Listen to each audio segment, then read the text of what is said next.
来看这徛琴水鸡过去呢，互人认定是日本来的物种，也毋过即马呢，经过台师大也有农业部的研究，证明这徛琴水鸡就是台湾的特有种，所以甲号名叫做稀蹄徛琴水鸡。这数量真少，咧要断种啊！即马全球剩无1000只。台湾的叫声。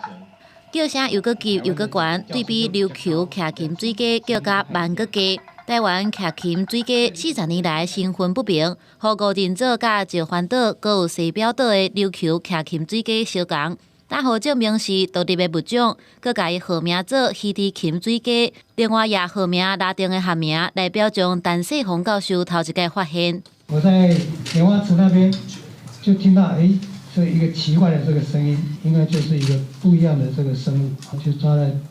几只啊，然后就当做这个标本来记录啊。因为台湾的这个物种其实非常非常小，大腿的斑块的数目是不太一样的，手比较长啊，腿比较长啊，然后五官比较狭小啊，这些东西加起来就是发现说两个东西它其实差蛮多的。伊的形亲像北斑水鸡，毋过体型较细。台湾敢若南投县稀蹄乡有2个族群，因为台湾甲琉球2个所在距离非常远。经过遗传上的鉴定，台师大生命科学系团队发现2大徛琴水鸡已经有明显的遗传分化，和台湾的特有种水鸡类数量各加1种。保育行动真要紧，毋过未来生态地可能面对无定期的火灾、外来种的入侵、日月潭四边的土地开发等等暗中的危机。2012年的时候呢，鱼池那边发生了大火，那烧了4天，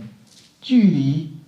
当时的树青蛙栖地，也就是现在的鱼池青蛙栖地，其实只有4-5公里而已。其实它就会有一致性的突然大灾害，导致整个族群灭绝的一个危机。根据2024年台湾两栖类红皮书名录，甲琉球徛琴水鸡拆分类进前的台湾徛琴水鸡，已经获评做国家极危的类别。目前农业部、林业甲自然保育署等相关的单位已经积极投入保育的行动。公司新闻采访报道。